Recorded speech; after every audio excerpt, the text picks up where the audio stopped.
Assalamualaikum warahmatullahi wabarakatuh. Baik, di video kali ini kita akan melanjutkan pembahasan kita mengenai praktek tajwid. Sekarang kita akan mempraktekkannya di surah Al-Kafirun. Sebelum itu mari kita sama-sama membaca ta'awudz terlebih dahulu. A'udzu billahi minasy syaithanir rajim. Bismillahirrahmanirrahim. Qul ya ayyuhal kafirun la a'budu ma ta'budun wa la antum 'abiduna ma a'bud wa la ana 'abidum ma 'abadtum wa la antum 'abiduna ma a'bud lakum dinukum waliyadin. Di ayat pertama kita bertemu dengan qul ya ay. Di lafadz ya ini, di huruf ya ini dihukumi sebagai mad jaiz munfasil. Panjangnya 2-6 harokat. Kenapa? Karena ada huruf mad tabi'i yaitu alif bertemu dengan hamzah di lain kalimat. Kenapa di lain kalimat? Karena ya ini termasuk huruf nida, kemudian ayyuhal kafiruna munada. Jadi seperti itu. Ayyuhal. Di sini alif lam dibaca jelas, maka kita hukumi sebagai al-qamariyah. Kenapa? Karena ada huruf alif lam bertemu dengan salah satu huruf al-qamariyah yaitu kaf. Kafirun. Kemudian firun. Di sini dihukumi sebagai mad arid disukun karena ada huruf mad tabi'i yaitu waw bertemu dengan huruf hidup kemudian diwaqafkan. Coba sekarang kita baca kembali. Qul ya ayyuhal kafirun. Seperti itu. Kita lanjut ke ayat kedua. La a. Di sini la a. Di sini juga dihukumi sebagai mad jaiz munfasil karena ada huruf mad tabi'i yaitu alif bertemu dengan hamzah di lain kalimat. A'budu ma. Kemudian ma hukumnya mad tabi'i atau mad asli karena ada huruf mad tabi'i yaitu alif sebelumnya berharakat fathah. Ma ta'budun. Kemudian di sini juga mad arid disukun budun karena ada huruf mad tabi'i yaitu waw sebelumnya berharakat dhammah dan bertemu dengan huruf hidup kemudian diwaqafkan ataupun di akhir kalimat. Kemudian kita ke ayat selanjutnya. Wala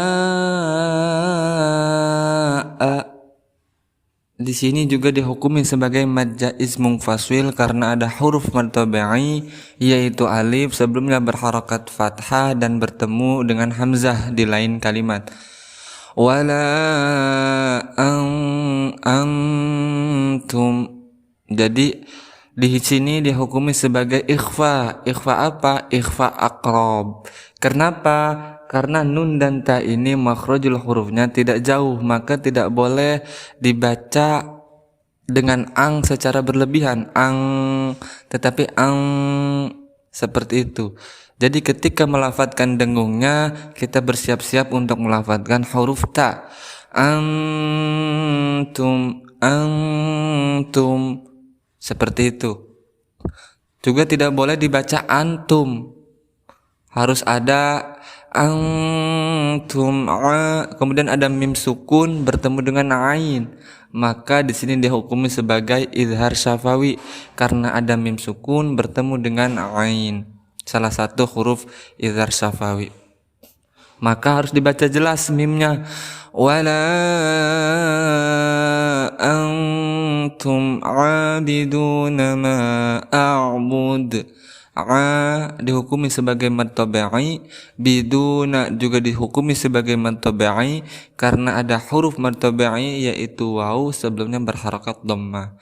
Ma a'bud di sini juga dihukumi sebagai mad jaiz munfasil karena ada huruf mad tabi'i yaitu alif sebelumnya berharakat fathah bertemu dengan hamzah di lain kalimat. Ma a'bud bud di sini dihukumi sebagai qalqalah kubra karena ada huruf qalqalah yaitu dal kemudian diwaqafkan ataupun di akhir kalimat. Kita lanjutkan ke ayat selanjutnya. Wala di sini juga sama dihukumi sebagai mad jaiz munfasil karena ada huruf mad tabi'i yaitu alif sebelumnya berharakat fathah. Wala ana di sini ana di sini ada huruf alif kemudian diharakati dengan bulat yang agak lonjong maka dia hukumi sebagai sifir mustatil. Artinya ketika ada alif ini tidak dibaca ataupun tidak dianggap maka tidak boleh kita membacanya panjang. Jadi anggap saja tidak ada. Wala ana abidum seperti itu. Abidum di sini dihukumi sebagai mad tabi'i, bidum di sini dihukumi sebagai gunnah, idgham bi gunnah. Karena ada dhammah tain bertemu dengan huruf idgham bi gunnah yaitu mim, maka cara bacanya kita dengungkan abidum ma kemudian mad tabi'i abattum. Di sini dihukumi sebagai idgham mutajanisain karena ada huruf dal sukun bertemu dengan ta maka tidak boleh dibacanya abadatum tetapi kita langsung memasukkan huruf dal ini kepada huruf ta. Abidum ma abattum seperti itu. Wala antum abiduna ma a'bud. Kemudian sama wala di sini juga dihukumi sebagai mad jaiz munfasil. Antum di sini dihukumi sebagai ikhfa aqrab. Antum kemudian ada idhar syafawi karena ada mim sukun bertemu dengan salah satu huruf idhar syafawi yaitu ain. Di sini dihukumi sebagai mad tabi'i ataupun mad asli karena tadinya ada huruf alif kemudian diganti dengan harakat fathah tegak. Abiduna ma abidu di sini juga dihukumi sebagai mad tabi'i karena ada huruf mad tabi'i yaitu waw sebelumnya berharakat dhammah. Abiduna ma a'bud. Ma di sini juga dihukumi sebagai mad jaiz munfasil, panjangnya boleh 2 sampai 6 harokat. A'bud di sini dihukumi sebagai qalqalah kubra karena ada huruf qalqalah yaitu dal di akhir kalimat ataupun diwaqafkan. Kemudian kita lanjut ke ayat terakhir. Lakum di sini juga dihukumi sebagai idhar syafawi karena ada mim sukun bertemu dengan salah satu huruf idhar syafawi yaitu dal. Kemudian di sini dihukumi sebagai mad tabi'i karena ada huruf mad tabi'i sebelumnya berharakat kasrah.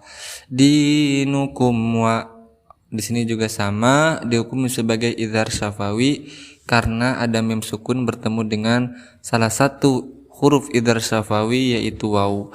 Waliyadin kemudian waliyadin di sini dihukumi sebagai mad arid sukun karena ada huruf mad tabi'i yaitu ya sebelumnya berharakat kasrah kemudian bertemu dengan huruf hidup kemudian diwaqafkan ataupun di akhir kalimat.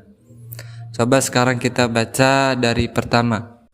Bismillahirrahmanirrahim. Qul ya ayyuhal kafirun la a'budu ma ta'budun wala antum 'abiduna ma a'bud wala ana 'abidum ma 'abadtum wala antum 'abiduna ma a'bud lakum dinukum waliyadin. Oke, sampai di sini dulu pembahasan kita kali ini. Mari sama-sama membaca Shadaqallahul Azim. Wassalamualaikum warahmatullahi wabarakatuh.